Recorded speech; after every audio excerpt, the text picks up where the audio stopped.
চীনের পর এবার মালয়েশিয়াতেও বৃদ্ধি পাচ্ছে হিউম্যান মেটানিওমোভাইরাস বা HMPV ভাইরাসে আক্রান্তের সংখ্যা শনাক্ত হয়েছে ভারতীয়। সোমবার এক প্রতিবেদনে জানিয়েছে দ্য ইকোনমিক টাইমস।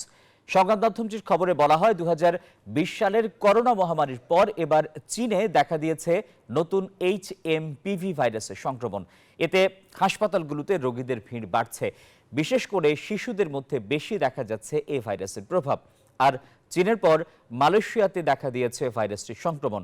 দেশটির স্বাস্থ্য মন্ত্রণালয় থেকে সচেতনতা অবলম্বনের পরামর্শ দেওয়া হয়েছে। ভারতের বেঙ্গালুরুতেও 8 মাস বয়সী এক শিশুর দেহে HMPVর সন্ধান মিলেছে। এ তথ্য নিশ্চিত করেছে কর্ণাটক স্বাস্থ্য দপ্তর। এই ভাইরাসের কারণে সাধারণত ঠান্ডা জ্বরের মতো উপসর্গ দেখা দেয়। শীতের মৌসুমে বেশি সক্রিয় হয়ে ওঠে ভাইরাসটি।